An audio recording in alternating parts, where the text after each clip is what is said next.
Welcome, everybody. Matt Connarton Unleashed. We have entered hour number 3, Numero Trace, on this Saturday morning, December 28, 2024. We are live from the studios of WMNH 95.3 FM in glorious Manchester, New Hampshire. And Jenny is here as well, of course, at the news table. Present and accounted for. And the track we just heard is Culling Season from the band Vauli, if I'm saying that correctly. And we've got the guys here. Welcome, gentlemen. Howdy. What's going on? So let's start in the corner here. Tell us who you are and what you do in the band.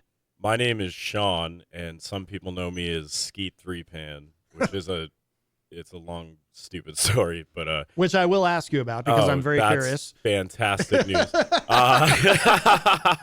So I am the vocalist, and I write all the lyrics. Okay. And yeah, I do some of the art stuff too. Okay, excellent, excellent. And you, sir? My name is Dane. I'm the guitarist in Vauli and Vauli's newest member. Oh, okay. Well, congratulations. He also goes by DB Pooper. That's correct. Okay, which I will ask you about. And you? Jonah. Jonah? I play the drums. You play the drums? Mm-hmm. Very good, very good. I gotta turn your that's. I'm not a drummer. But you don't. But you don't have like a funny, weird name or anything. He does, but we can't say it on the radio.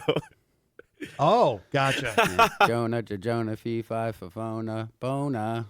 Something like that, yeah. Something like that. All right. So let me ask, Sean, what's your weird name again? Your nickname? Skeet Three Pan. Okay.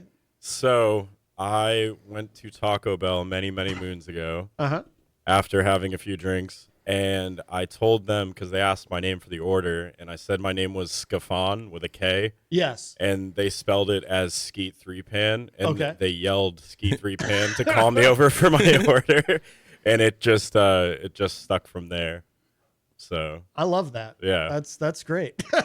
Oh, also side note, so Cody isn't here. He is the bassist, and he puts that bag there, but he is at work. So I wanted to clarify that. Oh, okay. Yeah, and his name is Han Blow. So okay. Yeah.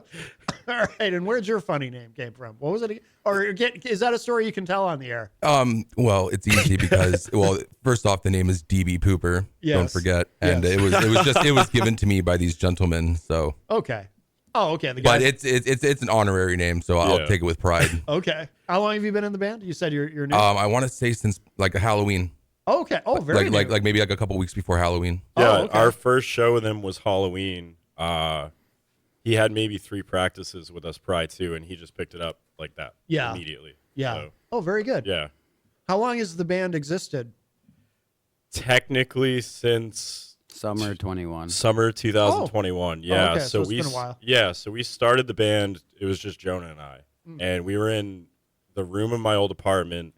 We had my electronic kit, and I had this super crappy guitar that was fed straight into my DI, and we had it monitoring so I could hear it while it recorded. Yeah. And that's how we recorded those first 3 songs. No kidding. Yeah. So our Summer 21 demo is up on our Bandcamp. I think it's on Spotify as well. All our music's on all the streaming platforms. Not to be confused with the 3 songs we're listening to today. Yeah, exactly. Yeah.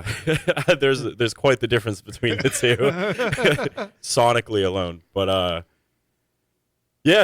we just kept going and recording and doing music and having fun, and we eventually reined in our old guitarist Josh. So we originally brought him in, I believe, on bass, and then I was going to play bass, he was going to play guitar, and Jonah would play drums.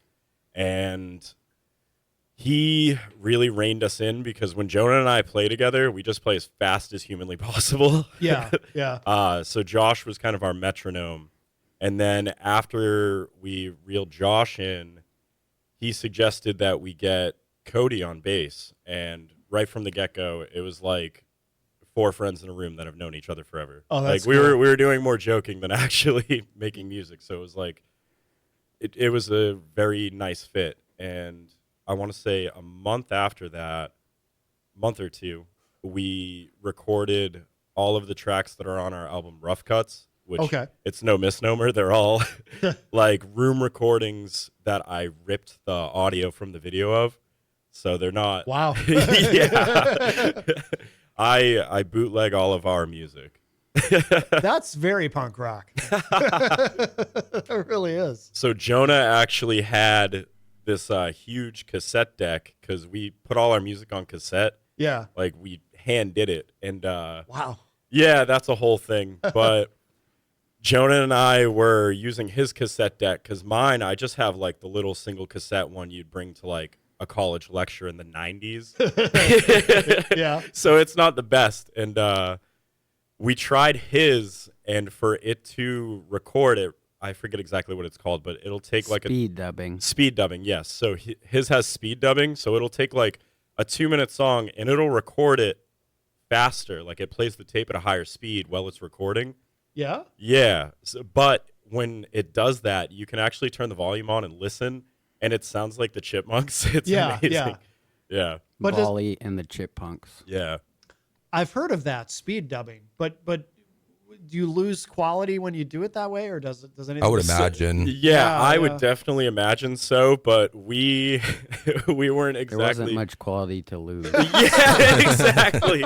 So Jonah had an idea a while back that we would take, like, because I record to cassette from a line out on my computer directly into the cassette player. Okay. Yeah, so it's it's a little janky, but he had the idea of doing that and then just continuing to record from cassette to cassette to cassette, so it just loses more and more quality. Okay. Until it's just like jarbled air. Right. So we do want there to be some quality to our music where it's like you can listen to it. Right. But Of course. we don't need super ritzy recordings in like a $3,000 per hour room. We want it to sound as true as it can. Yeah. Because we're not those type of people. We didn't pull up in a limousine. Right. Right. Well, and you don't need a super expensive studio to catch authenticity either. You know what I Right. mean? Right. And I think that's Yeah. kind of the biggest thing. Yeah. Well, We'll take one though. well, yeah. If the Someone oppor- has a free one. Yeah, At it would be rude to not accept. We're good guests. Yeah, there you go. There you go. If the opportunity presents itself, sure. Why wouldn't you? Yeah. So with the cassettes, so do you sell the cassettes at shows? Or? Yeah, so I think we only have 3 left. Wow, no kidding. Yeah, so darn near every person that we've sold a cassette to has followed it up by saying, I have no way to play this. Right. Yeah. And almost all the people who didn't buy a cassette said, I have no way to play this. Right. But I think the 2 people we've given cassettes to actually had cassette players, and we're like, oh, you can just Oh, okay. take it. Okay. You're not going to use it as a paperweight. Yeah. It also works great as a tchotchke. Yeah, you go. it's a phenomenal decor. tchotchke. Yeah. So I found a briefcase on the side of the road. There was a moving sale in this like ritzy neighborhood, Yeah. and they had a briefcase. They had a huge table of free stuff, and I opened the briefcase up. There was like 70 blank cassettes in it, Wow. all wrapped. No kidding. And I was like, well, I guess I'm starting a label. And I never started a label, but I put our, I think 2 albums, EPs, whatever you want to call them, on cassette, or 3 actually. Yeah. So 3 of our releases are on cassette, Okay. or we got rid of all of them. But, Huh. yeah, we recorded them in my room from my computer to the tape deck. Yeah. Made all the album art, made all the album sleeves. Like, Careful, So- we might get demand now. You might have to make some more. no, Yeah. absolutely not. No, it's interesting to me because I remember it was probably 7 or 8 years ago, maybe. I was on bandcamp.com and I'm looking around, I'm looking for bands in the area and see who's out there. And I noticed somebody, I don't remember who it was, the first one I noticed, but I noticed somebody was selling cassette tapes. And Yeah. I was like, huh? Did I just time travel? And then I looked around, I'm looking at others and I'm like, oh, it's not just them. This is a thing now. This is actually happening. People are doing this. I was like, oh, that's pretty cool. It is super cool. Like, Yeah. I am happy to see it because the more formats we have to listen to, the better. Like, Yeah. sure, you can get like a FLAC recording, listen to it on the nicest sound system you have via your computer, what have you.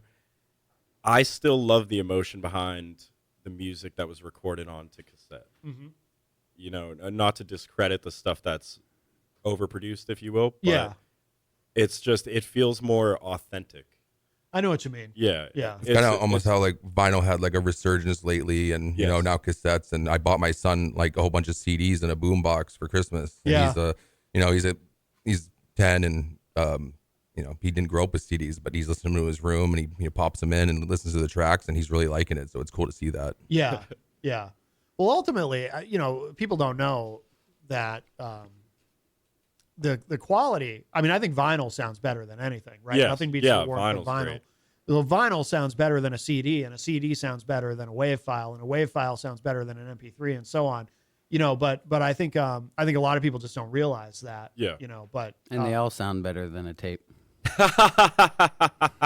well, I don't know, because with a tape you'll get. I mean, I guess with a cassette you get some of that warmth that you get with vinyl, right? Yeah. But you might get some hiss too.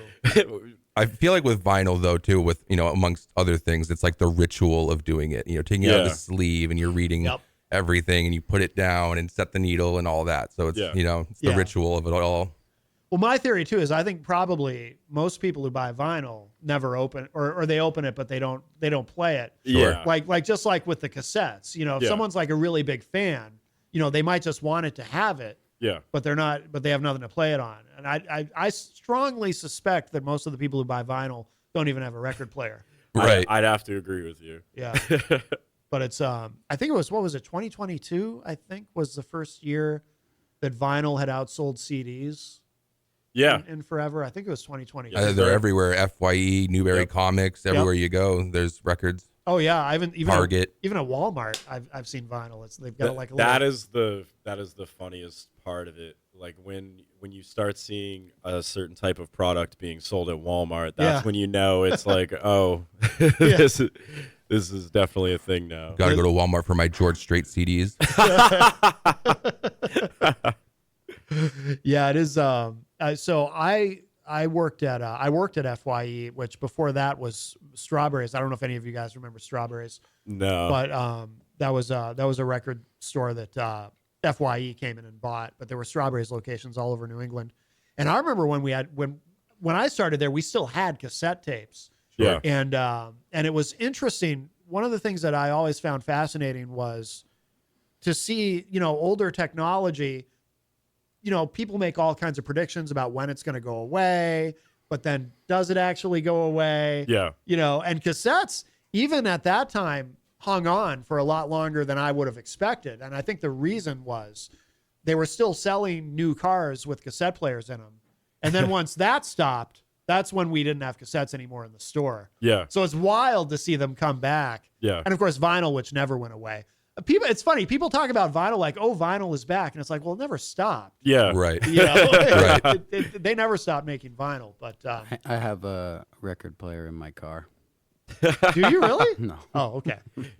I think He's got the dash mount for that. So I was going to say, I think if you buy a Tesla, you can actually get it with a record player in it. Like, I'm not even kidding. Oh man. Elon thinks Have of you ever everything. seen the flexi discs?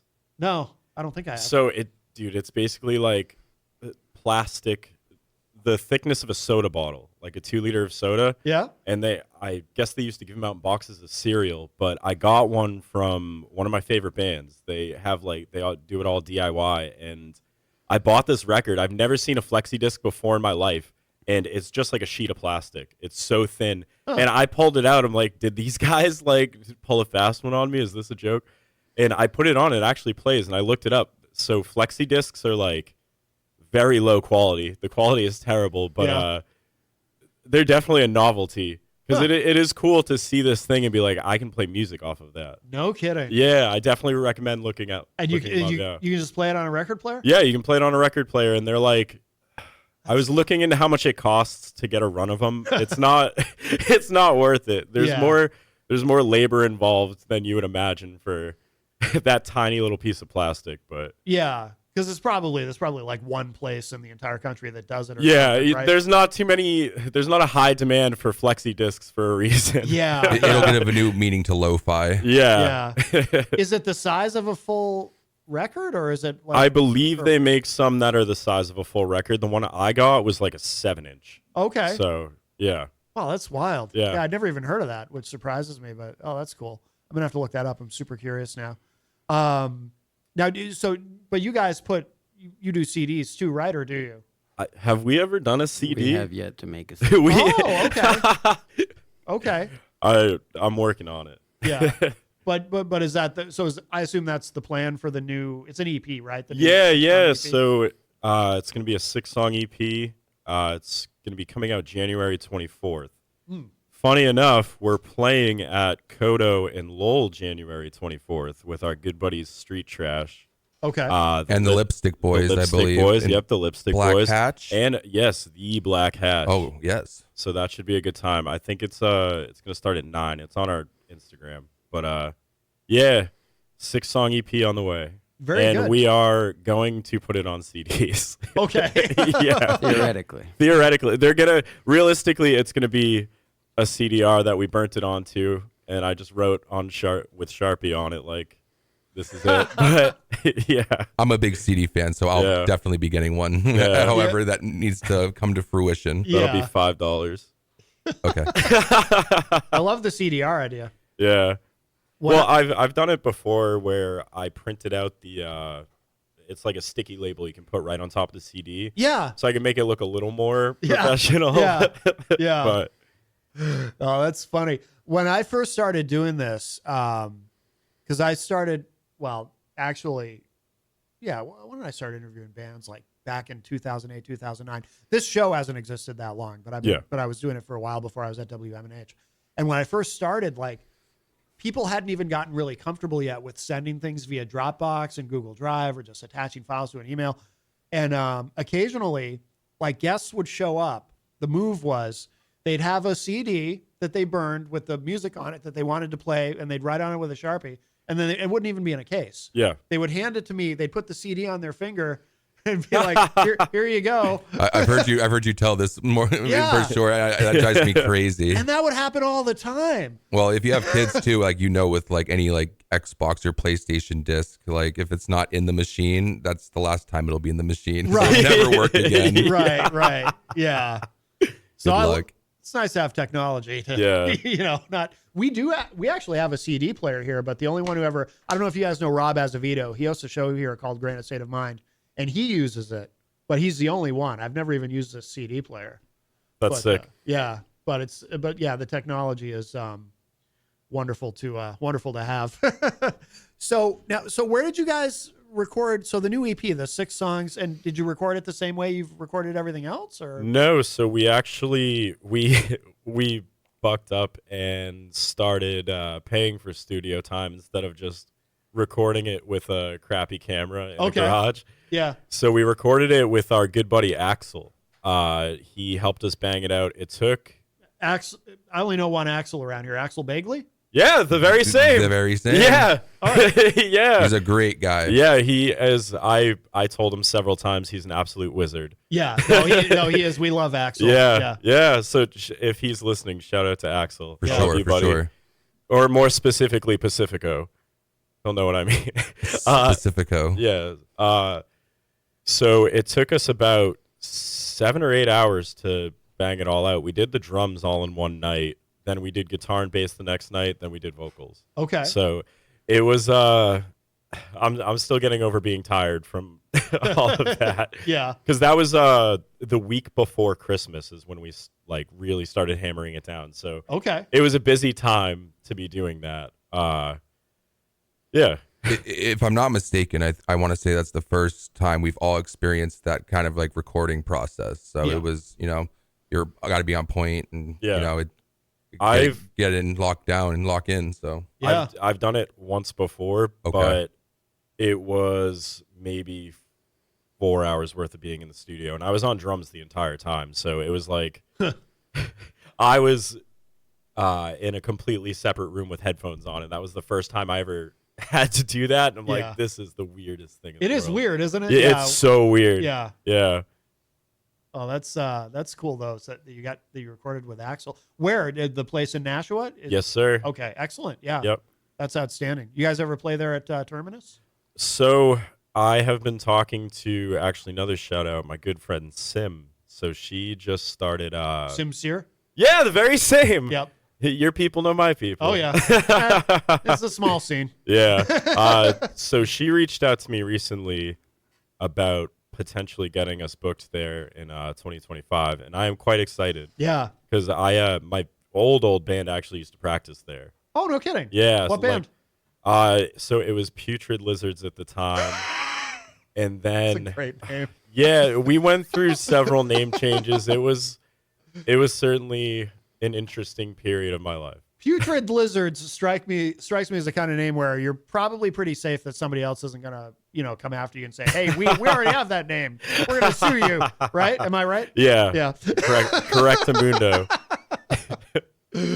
Oh, that's awesome. But no, that's cool that you recorded with Axel. And then, so now why an EP? I'm always curious about this because again, we live in a time where you have so many different options. You could do an EP, you could do an album, you could just release singles. Yeah. A lot of the guests that we talked to lately, they release a bunch of singles that eventually become an album, instead of doing it the old way where they release an album and put out singles. But why did you guys decide to do an EP? What went into that decision? We had the opportunity. So it actually kind of started when Axel hit me up because he was saying he wanted to record us. So we finally hashed out a day to start recording, and we thought, okay, well, we have like 7 songs that we want to get recorded now that we have Dane. And we also were deciding, what do we want to rehash from Voluntary Suffering? That's our album that we recorded prior. And we didn't necessarily want to rehash anything.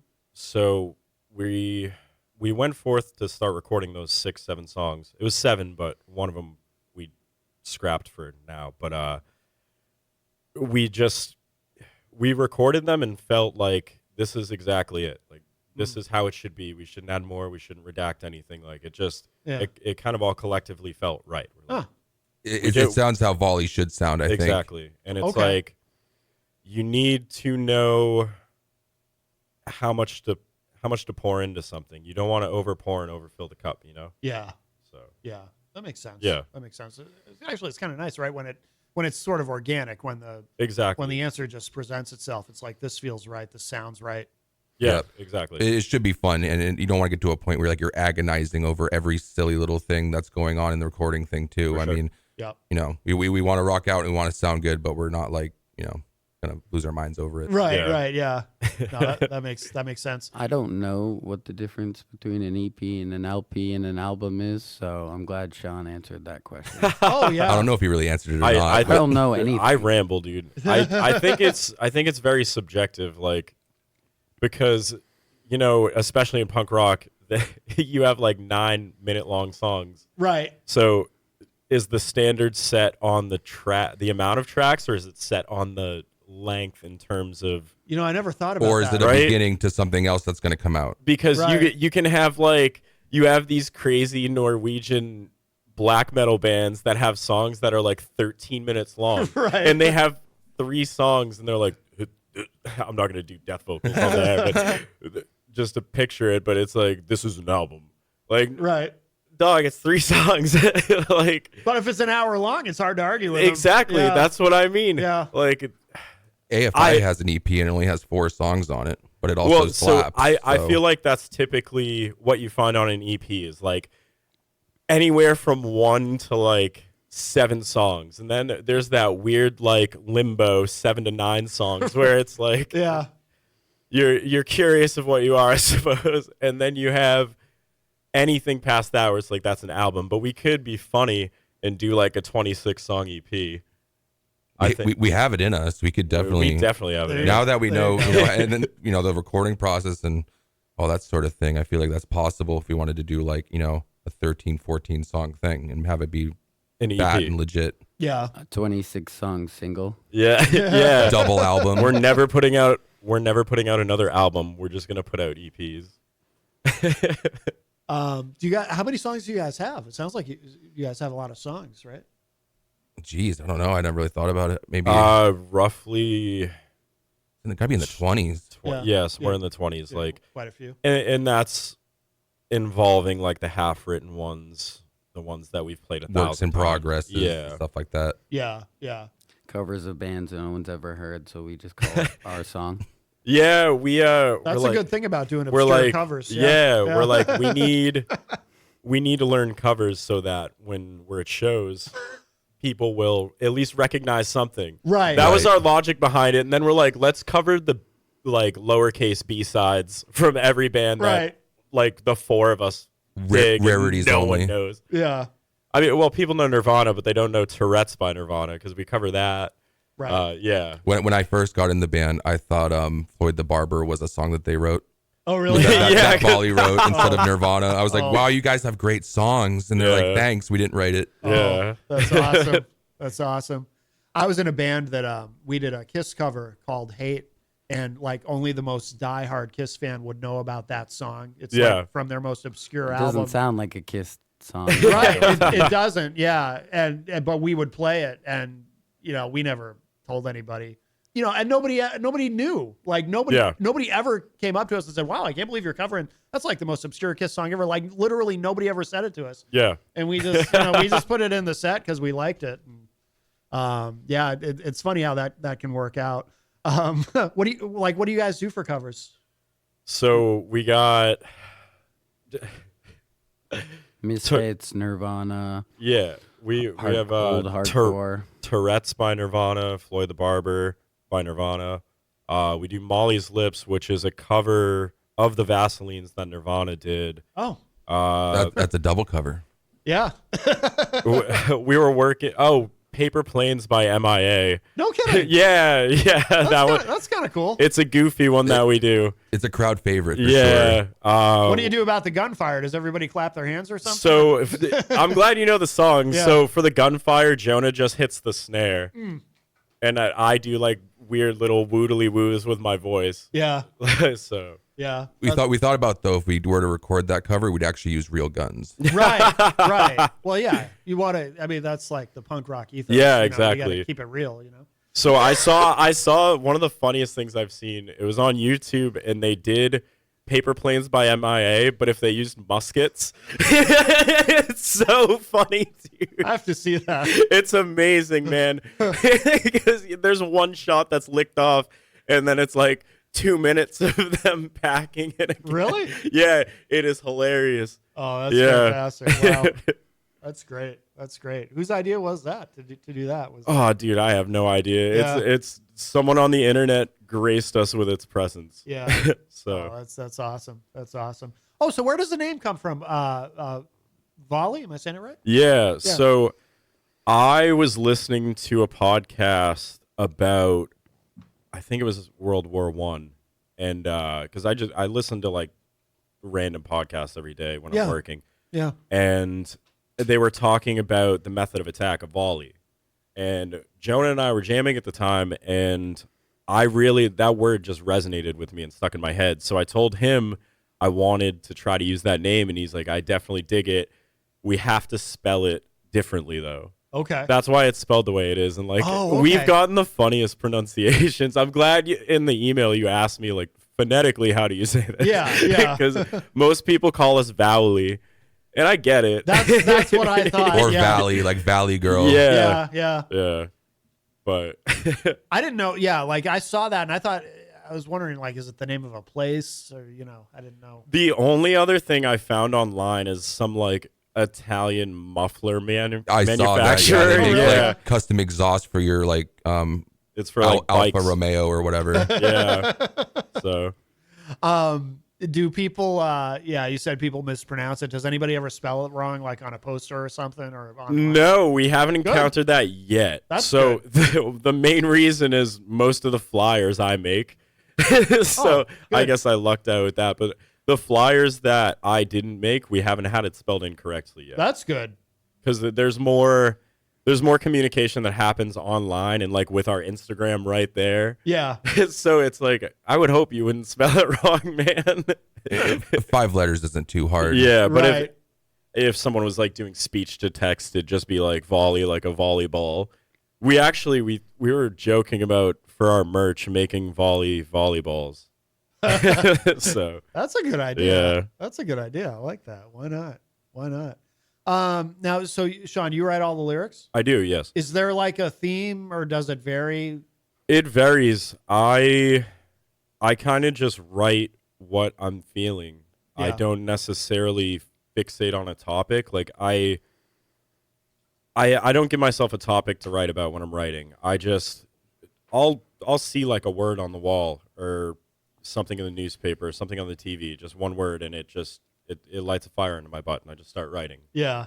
More often than not, I write the lyrics before we write the music, so to speak. Yeah. But we'll have, for instance, Dane will start playing a riff, and I'll be like, I'll either start writing something, or in my giant folder of half-written songs, I'm like, I think this will fit perfectly. Yeah. And I have because I have massive ADHD, so like I literally have like 1,000 notes in my like lyric folder. I've seen him scroll through it. He has a lot in the chamber. Yeah. He's got a lot to say, which is cool, Yeah. you know? Yeah. But we typically it's more, I suppose there's a darker vibe to our songs and whatnot.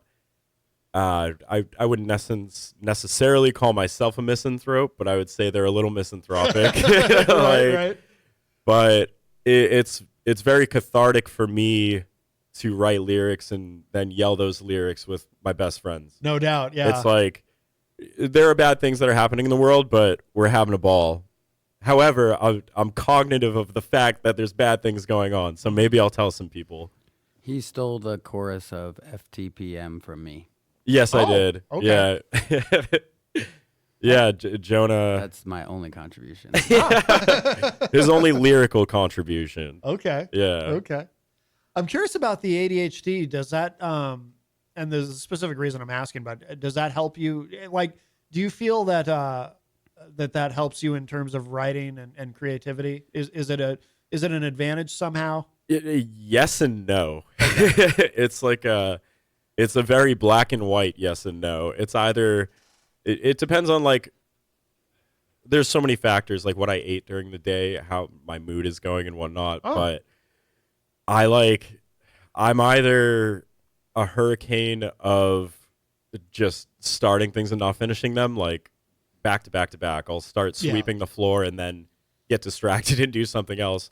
Yeah. Or I like hyper fixate on it. I lock in on it and just it's more often than not it throws a stick in the spokes. Okay. But The reason I was curious is I don't know if you know Dr. Kevin Ross Emery. I don't think so. He's from Nashua, and I've done a lot of work with him over the years. I'm on his podcast sometimes, and he's been on the show a lot, and I know him really well.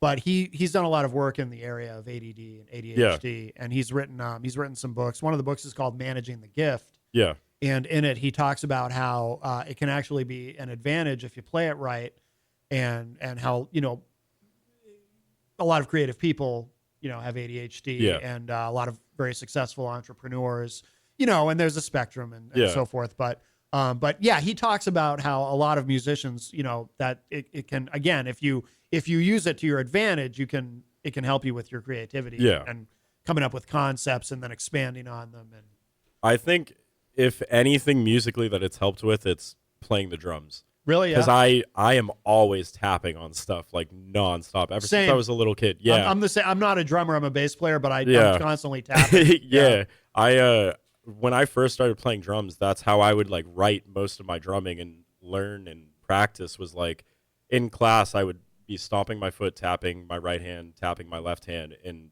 visualizing the kit. And really? Yeah. Which did not help. It almost made it more enticing to tap on everything, and my classmates weren't too stoked on that, as you can imagine. I bet your teachers loved you. No, they hated me, dude.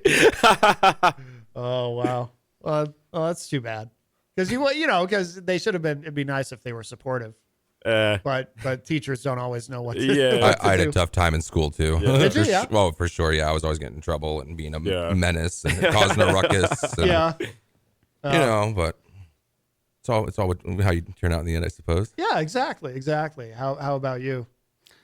I got good grades when I didn't know anyone. Yeah. What do you mean? I just ran cross country and track and did my homework because I didn't know anyone when I moved to Florida for high school. Oh, okay. But then once I decided that I had other things I wanted to do, I kind of tapered off. Yeah. Yep. Oh, that makes sense. We should oh Jesus, already 11:30. Let's play another track. Oh, by the way, so what's before we do that though, so what is calling season about? Because the lyrics are really interesting, and that's part of why I was asking too. Yeah. About is there a theme to your lyrics? Well, that one is about killing and eating the rich, the top 1%. Like the folks that are so rich you have no idea who they are. Right. I approve. Yeah. I'm not of literally doing that. I just approve, but I approve of the concept. Yeah. Certainly, In Minecraft. Right. No, it's metaphorical. I'm not of course saying like, hey, go do this, dog. But it's what I imagine the collective message is that the general populace feels about the struggle that we're all going through right now to some degree, because there's different facets of struggling financially. But yeah, the fact that you have someone like Jeff Bezos or Bezos, however you pronounce his name, that make my yearly salary in a minute. Like I feel like you have enough, buddy. Right. Like, I'm all for folks winning the medal, but come on. Yeah. You know what I mean? And that concentration of wealth, it becomes more and more concentrated all the time. Yes, exactly. Like fewer and fewer people control more and more of the wealth. Exactly. Are you registered to vote, Sean? No. Well, you should be. Yes, I am. I actually voted for Dane. Oh, that's nice. You wrote him in, or It what? would have been nicer if he won. I don't remember what I was running for. I was going to say, were you on the ballot or was it a write? No, I put him on the ballot. Oh, very good. Yeah. It's very sweet of you. Yeah. There's something that's very New Hampshire Yeah. to do that. That's a very New Hampshire I thing think to Cody do. ran for sheriff, I want to say. I voted for Cody for sheriff. Me too. I voted for Cody. Oh, very nice. I would have if I'd known. I think he'd make a great sheriff. So he said he said if he became the sheriff, he would make everybody in the entire state a deputy. Wow. Okay. I mean, that's a lot of responsibility. I don't know if I'd want to be a deputy, but well, tough luck, buddy. You're a deputy. It'd be cool to have the badge. Yeah. Mandatory deputy service. Yeah. It'd be hilarious if everybody in an entire state was a deputy. Watch out, Massachusetts. I feel like that would not be very New Hampshire. That would be more like Utah or something, Yeah, I could see that. where you just deputize everybody. Yeah. Everybody's a wife in Utah. Yeah. Yes. More wives per capita. There you go. That might be a lyrical idea. You could do something with that. Well, let's play this track, Static. Anything we should know about this before we play it?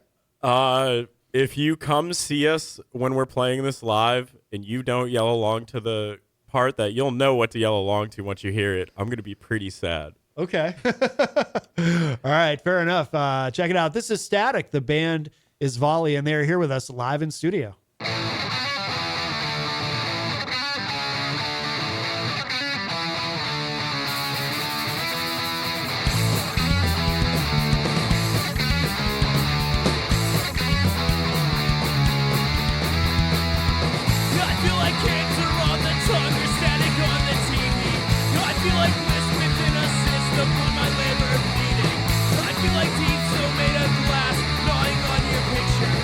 Like I'm the idiot.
That is Static. The band is Vauli here with us. My name is Sean, and I'm a robot. Oh. My voice sounds like a flanger right now, but Axel is assuring me that I'm not going to sound like a robot. I will, in fact, sound like a human being because I am a human being that is not, in fact, a robot. It's true. He is not a robot. Thank you for leaving that in, Axel. I love you. Yeah, You could turn it off You can cut for it sure. out. Yeah. Well, that's all right. We got this far. Yeah, that's true. I totally forgot that there was something else there. That makes two of us. Yeah. Well, at least it was radio friendly. Yeah, thank goodness. Absolutely. We have to do that to make the song 2 minutes. Yeah. To leave in Oh, stuff yeah. at the Yeah. end. Oh, that's right. Smart. That's smart. No, when I listened to it, I was like, oh, I got to remember this something at the end, and then of course I forgot. But no, I like that track though. It's very, very catchy. Thank you. And I like the. Do you want to tell you were telling off air? Do you want to? Yeah, repeat yeah. that on the air. What you were talking about? Yeah, so I wrote that on guitar like 4 years ago, give or take. And this was when I was playing guitar a lot. Yeah. I broke my wrist a few years later. Like once Vauli started really picking up, I broke. I'm so sorry. That's all right. We're on a delay. I caught it. Okay. We're on an 8-second delay. Jesus Christ. So when the naughty punk rockers come in and Reel it in, Turbo. Yeah, sorry. no, I caught it. No worries. You want to hear So- me say something bad? No. So I broke my wrist. Yes. And I was unable to play that song anymore because there's a solo part that it's very difficult to do. And we kept trying and trying and trying. So at one point we were just playing the last two measures of it after it does the little solo-y part. Yeah. And we wound up messing around at practice, and I was yelling along to what the solo would have been that I was doing. Yeah. And to do that, just so we could keep time, I was going ba-da-da-da-da-da. And when we recorded it, I was doing that in the background, and Axel said, that sounds pretty sick. Yeah. Next practice, I texted them. I'm like, we need to at least try this. Like, hear me out. Let's try it. And we did it. And we all just looked at each other, and we're like, oh, that's it. Yeah. So now we have that part where we all yell the solo instead. And it's just, it gives me like such a great feeling every time I hear it. Because Yeah. what we want is we want people to hear it and yell along with us. Right. Because we're all in it together to have fun. Right. So- Yeah. If we play it Yeah. live at a show, it's definitely easy for the audience to like chime in on that and get Yeah, the whole exactly. place, yelling it. Yeah. No, that's very cool. That's very cool. Are you guys playing out a lot? We have been playing more and more, yeah. So we have a show January 24th at Kodo and Lowell. We're playing the 27th that's January. Yeah. We're playing the 27th of January at O'Brien's in Boston. Oh, nice. We're setting up a show in February at the Keep in Lowell, so we're super stoked for that.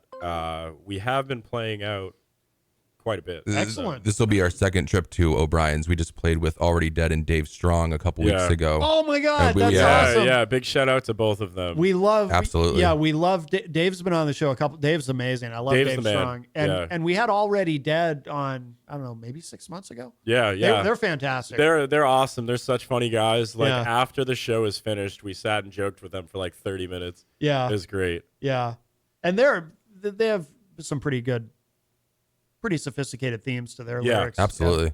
Yeah, no, I love those guys. That's great. Do you guys have any? Is there anybody in the scene you kind of because it happens organically? Anybody that you kind of team up with? Are there any other bands that you play a lot of shows with? So Street Trash, they're our buddies. We play with them pretty frequently. A lot of the shows that we've played have been with them from either them reaching out to us with an opportunity or us reaching out to them and saying like, hey, we want to play with you guys again. Yeah, And every time we play together, it's so much fun. It feels very organic, because we basically just laugh the entire time. Yeah. When we're not playing music, we're messing with each other. yeah. Oh, Yeah. that's cool. That's very cool. Street Trash rules for sure. I don't think. We haven't had them. Have we, Jenny? Oh, she's busy doing something. Not that I can think of. Yeah. It becomes a blur. I've been doing this a long time. It's like sometimes we'll have somebody and it's like, oh, I'm looking forward to meeting them. And it's like, oh, I've already met them, but I don't realize it until they're here.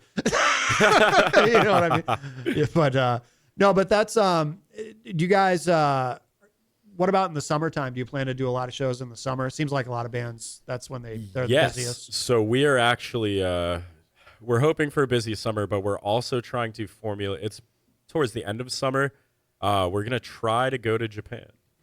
Yeah. So Cody, again, big ups to Cody. I know you're listening. We love you, Cody. I'm at work. So Cody was in Japan for a few years. And he brought up the idea last year that we should go to Japan, and we're trying to save all our money from shows and like pile in our own personal funds too to try to go over there for like a week and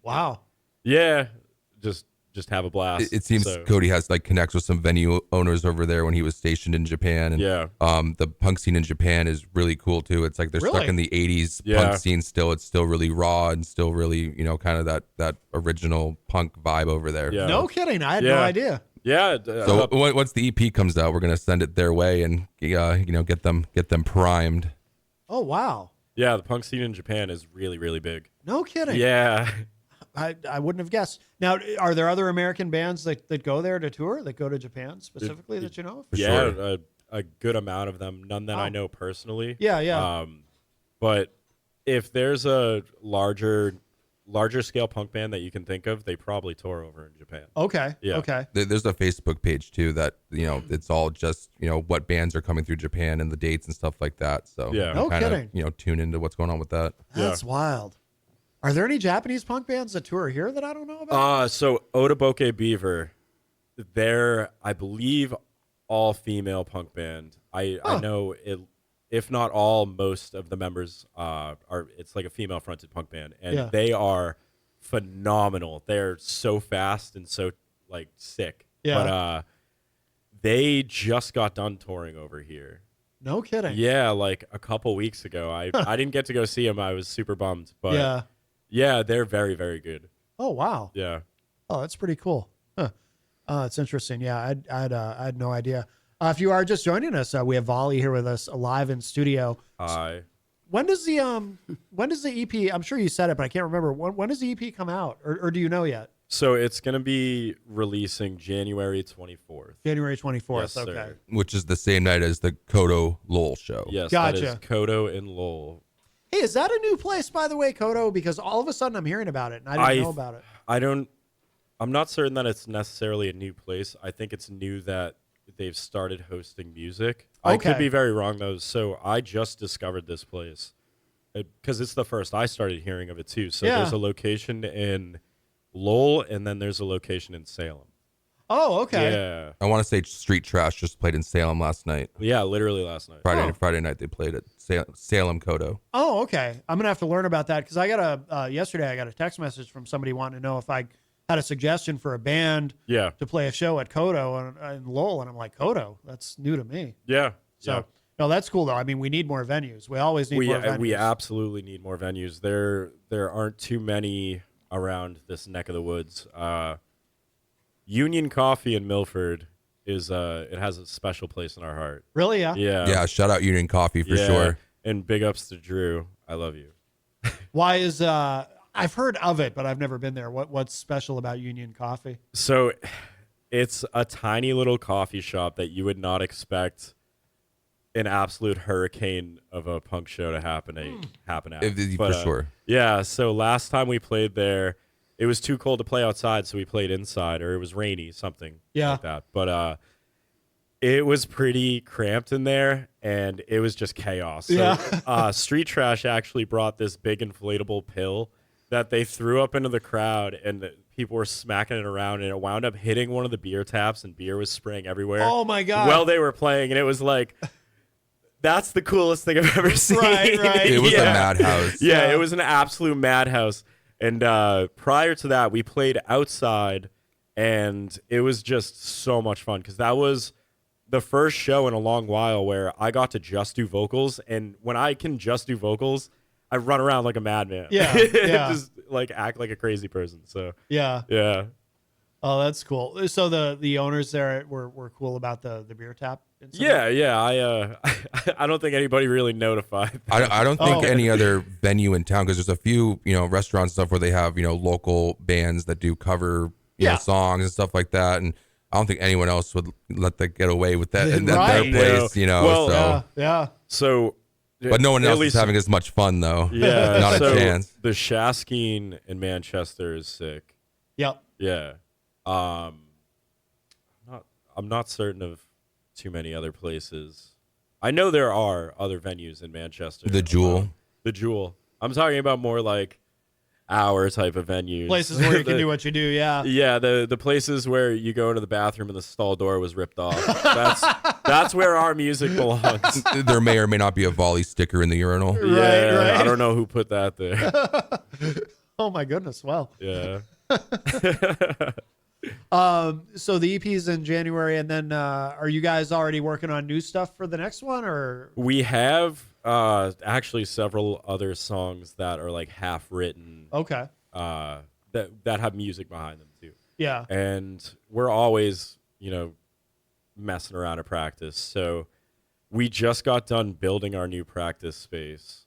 So we were pretty occupied with that, but now that we're all moved in, it's like our little clubhouse. Oh, cool. And we're working on soundproofing because it's loud in there. Yeah, of course. Yeah. But yeah, we have been playing more frequently too, so we haven't had much time to have just a relaxing practice. It's like we have a show Friday. We need to stop goofing off. Right. Which we still goof off during that time, but what do you guys rehearse a couple times a week, or how? So we do once a week.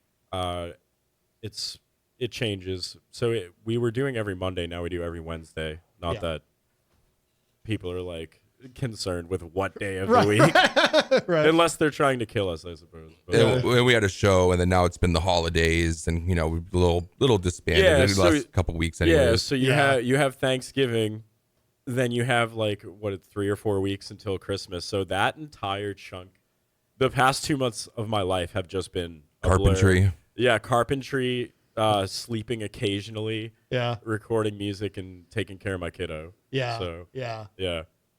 Yeah, sometimes it can be a relief when the holidays are over and it's like, okay, I can get back. Dude, to December 26th is my favorite day. I was like that when I worked in retail. It was like, man, December 26th could not come soon enough. God bless you. I worked in retail too, and Black Friday was just an absolute nightmare. It's been probably about 8 or 9 years since I worked in retail, but brother, Black Friday is a nightmare. Yeah.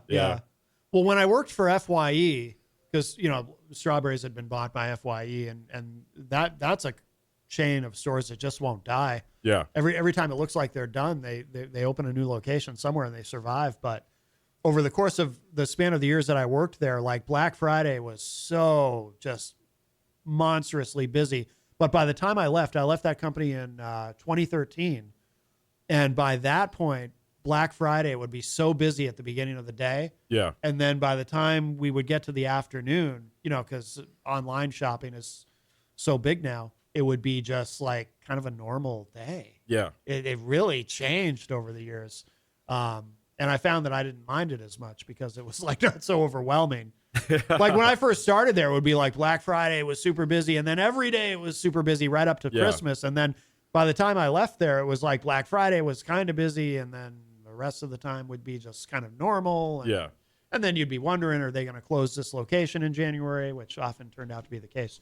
But it becomes a spirit Halloween pretty quick. Oh, yeah. Yeah, absolutely. Absolutely. So, guys, where should people go online to keep up with everything that you're doing? Where's the best place to go? On Instagram, it's at Vauli666 because we're super edgy. On Facebook.com, that's www.facebook.com. I feel the need to clarify, I guess. Oh, Lord. So I believe it's also Vauli666. We are on Spotify, iTunes, Amazon Music, all that stuff. Bandcamp. Our favorite is when you go to our Bandcamp, because when you go to our Bandcamp, we actually get a cut of some of the profit when you purchase our stuff, instead of getting a fraction of a cent every 1,000 plays or something. Right. Not that we're in it for the money, but if there's money being made, I don't feel like 99% of it should be going to the streaming platform. You know what I mean? Right. And Bandcamp has Bandcamp Fridays. So if you need to buy somebody a belated Christmas present, you should totally buy them something from our merch store. There you go. There you go. That's www.vauli.bandcamp.com. Did somebody tell you guys that that's my pet peeve? The www. No, No, that's awesome though. It's a lot of people's pet peeves. That's why I did it. Dude, I've been upset about that for 20 years. Like literally 20 years ago, I was going, why do I still hear radio ads where when they give the website they say www? Why?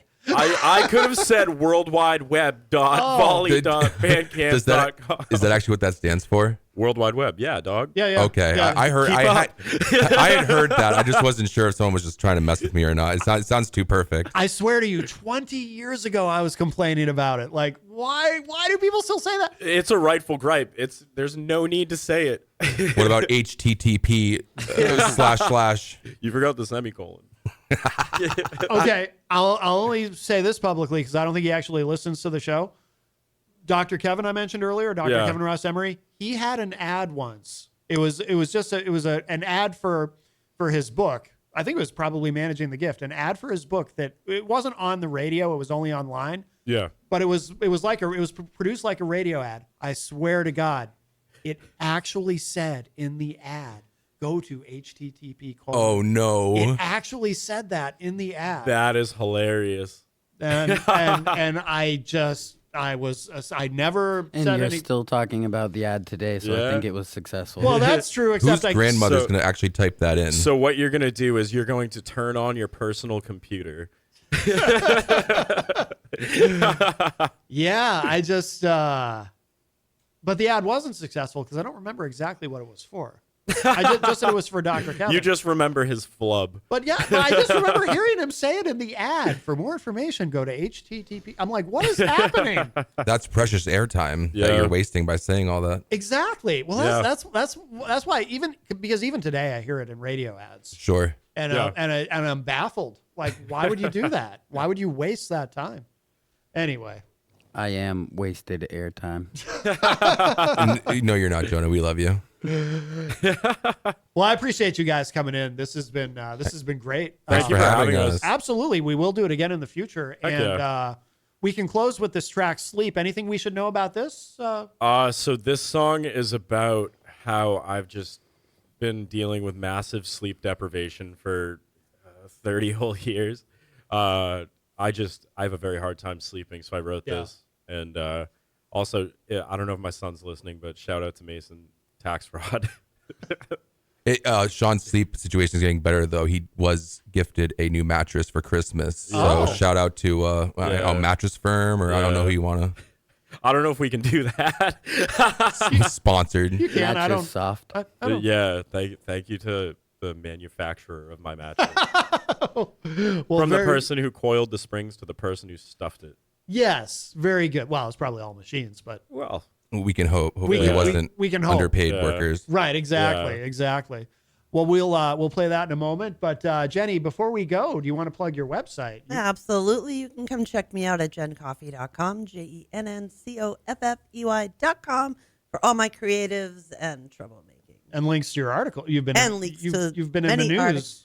Quite a bit, Quite a actually. bit lately, Yeah, yes. that's there too. Yes, absolutely. All right, so we will end with this track. This is called "Sleep." The band is Vauli. Again, guys, thank you so much.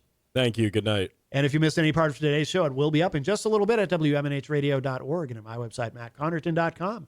And we'll talk at y'all a little bit later. Bye, everybody. Bye-bye. Bye.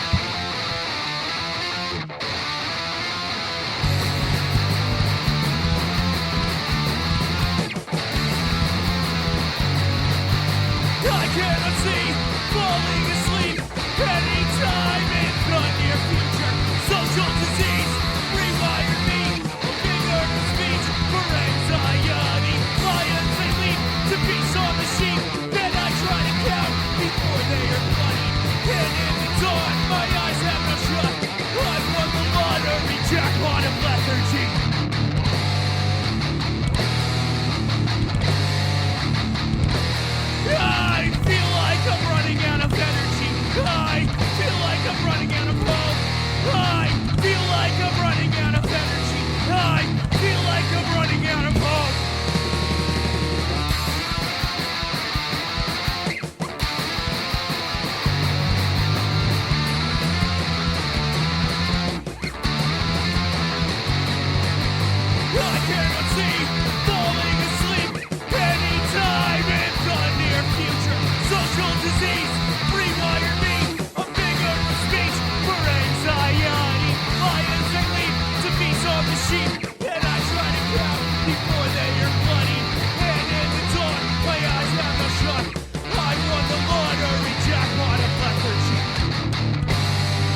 lot of hope.